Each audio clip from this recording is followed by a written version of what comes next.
Hi everybody. Hello, good morning. Good morning.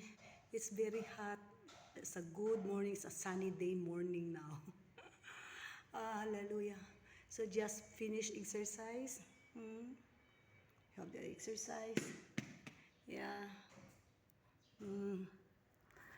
We need this. Have exercise with this. Okay.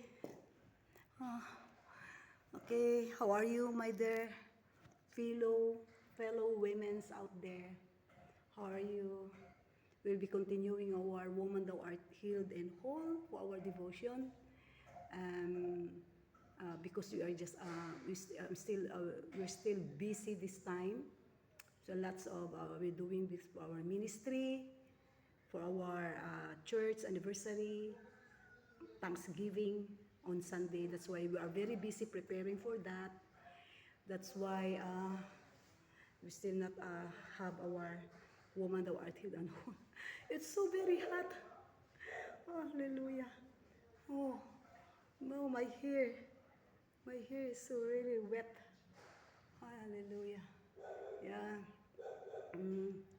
All over the body, sweating, everybody.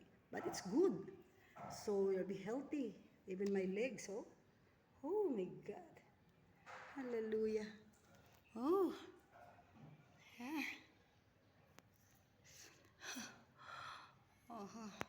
So wet all over. Okay. So, uh, for this is my everyday routine. If I have to pray for, God is always woke me up. God is always wake me up every 3 o'clock in the morning, and then I have to start to pray, and then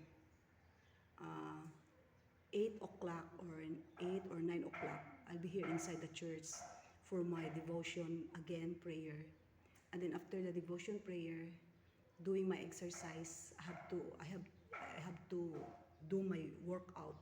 This is my daily workout, and then after this, rest for a while.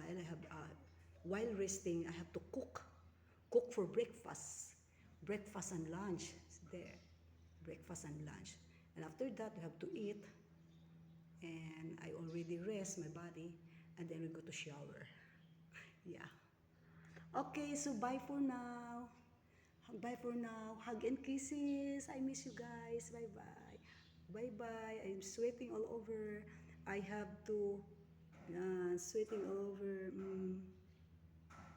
So I have to get my towel to wipe na, and then I have to rest for a while. Bye bye.